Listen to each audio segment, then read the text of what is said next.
Bienvenidos una vez más.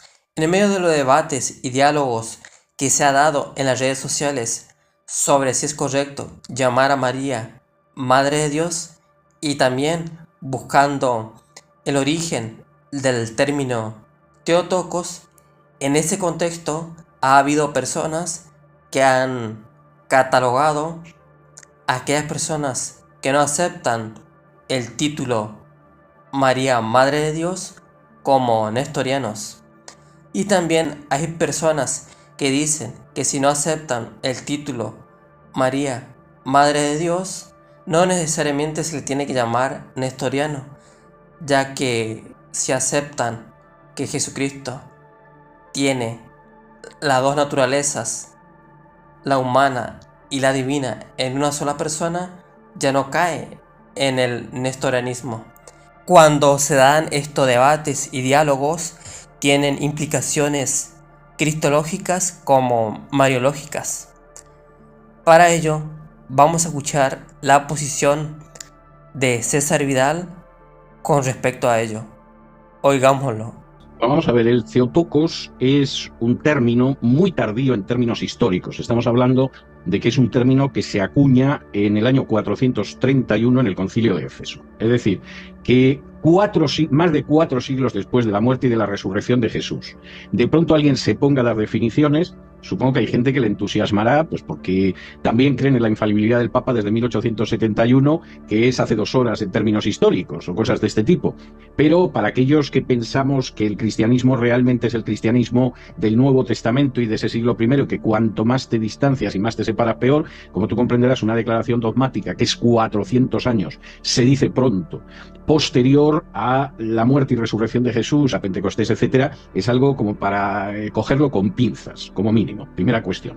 Segunda cuestión, el concilio de Éfeso es un concilio en el que se enfrentan fundamentalmente con Nestorio, que era un personaje con una cristología, si se quiere, muy poco elaborada, que no negaba en sí la divinidad de Cristo, como se suele repetir muchas veces, sino que, en fin, no era especialmente fino y agudo a la hora de diferenciar una naturaleza humana y una naturaleza divina. Y en ese sentido, el nestorianismo muchas veces es presentado por gente que cree que sabe lo que decía Nestorio o lo que implicaba el nestorianismo, y lo único que demuestran es que no tienen ni idea de lo que están hablando. Esto, lamentablemente, es muy común. Siguiendo el hilo argumentativo de César Vidal, él plantea que el título María Madre de Dios está conectado con la diosa de los Efesios.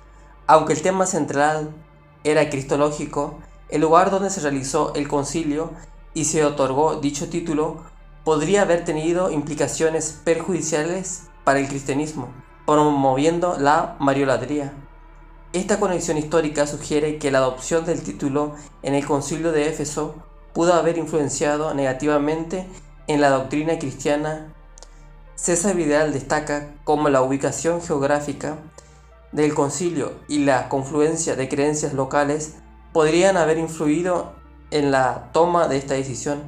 Así, plantea una reflexión sobre las implicaciones teológicas y culturales de este evento para el cristianismo. Así que sigamos escuchando. En ese concilio de Éfeso, y es muy importante que sea en Éfeso, porque Éfeso, a fin de cuentas, es una ciudad que siempre ha estado relacionada con una diosa madre. Recordemos que, por ejemplo, en el libro de los Hechos de los Apóstoles, el gran tumulto, el gran motín que se organiza en Éfeso contra Pablo, es porque hay una diosa madre y hay un temor de que Pablo, al apartar a la gente del culto a las imágenes, pues arruine el gran negocio que significaba hacer imagencillas de la diosa madre. Esto es como irte a Fátima o a Lourdes y decir a la gente que no rinda culto a las imágenes y que solo rinda culto a Dios. Pues seguramente la reacción sería muy parecida a la reacción de Pablo, y es una ciudad históricamente, antes y después de Cristo, muy vinculada a la idea de la diosa madre. Y en ese sentido, que se produzca un salto más dentro de lo que es el culto a María en Éfeso no es extraño, es normal, e insisto, a 400 años de distancia de Pentecostés, de la muerte y de la resurrección de Jesús. Yo creo que la intención en Éfeso era una buena intención, en el sentido de insistir en la plena divinidad de Cristo, pero claro, cuando esa definición de la plena divinidad de Cristo se hace en virtud de que su madre es paridora de Dios, de hecho el término latino equivalente a Theotokos sería deipara, y no es madre de Dios literalmente, como después se ha dicho, sino que es la que da luz a Dios, pues incurre en un verdadero disparate, porque nadie puede dar a luz a Dios. Eso es imposible. Y es imposible, entre otras cosas, porque implicaría que Dios tiene un principio, y ese principio es algo que choca totalmente con la idea del Dios que aparece en la Biblia. Es decir, la definición de María, primero como paridora de Dios y luego como madre de Dios, es un disparate, se mire como se mire. Aunque también hay que decir que cuando el concilio de Éfeso del 431 va en esa dirección, no pretende situar a María en un nivel superior al de otras criaturas, sino que pretende solucionar un problema de carácter cristológico. El problema es que lo soluciona muy mal y acaba creando un problema adicional, en fin, lo cual dice bastante de lo que ha pasado históricamente en los concilios. Y esa es la cuestión de fondo. De acuerdo a la explicación que nos ha dado César Vidal, aquellas personas que creen que en Jesucristo hay dos naturalezas, una humana y una divina, en una sola persona, no pueden ser culpados de nestoriano. ¿Por qué razón? Bueno, porque Nestorio creía que en Jesucristo había dos personas.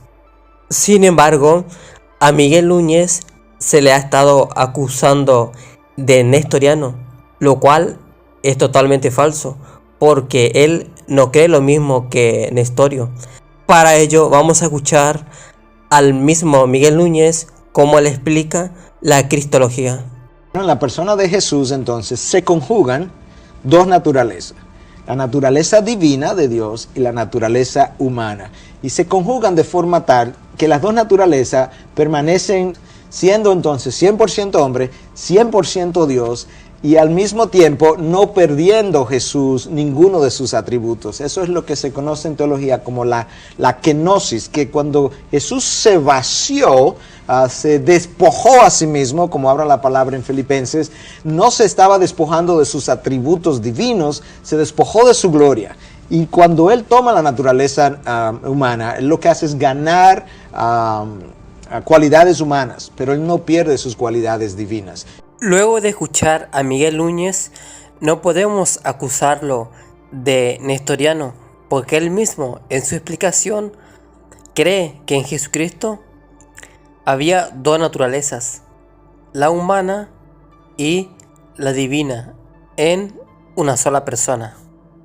Ahora bien, es necesario nuevamente decir que hay que aceptar el título María, Madre de Dios, para tener una adecuada, una buena cristología. Para nada. Y a continuación vamos a escuchar una anécdota del Papa Francisco, el cual él dice que se encontró con una pareja que estaba estudiando cristología. Y luego de haber desarrollado todo el estudio de la cristología, ellos para nada tenían que tener alguna devoción hacia María. Así que oigámoslo del propio Papa Francisco. Voy a contar una anécdota muy dolorosa para mí. Y me invitó a cenar un matrimonio con varios hijos católicos, pero que eran profesores de teología y estudiaban mucho, ¿no? Y de tanto estudiar, no sé, tenían un poquito de fiebre en la cabeza, ¿no? Y entonces, en un momento de la conversación hablaban de Jesús, muy bien, ¿eh? Realmente una teología, una cristología muy bien hecha. Y al terminar me dicen, y bueno, nosotros ya conociendo a Jesús así, no necesitamos a María. Por eso no tenemos devoción mariana. Entonces, a la conclusión que puedo llegar es que para tener una adecuada cristología y no caer en herejías, no hace falta que se acepte el título María, Madre de Dios. Si eres nuevo y has llegado hasta esta parte del video, te agradezco mucho por llegar hasta aquí. Quiero compartir contigo que este es un canal cristiano evangélico que ofrece enseñanzas y análisis bíblicos, reflexiones, refutaciones, reacciones a videos y mucho más. Te invito a que te suscribas para no perderte nada. Si tienes más que aportar aparte de lo que se dijo en el video, puedes dejarlo en los comentarios. Bendiciones.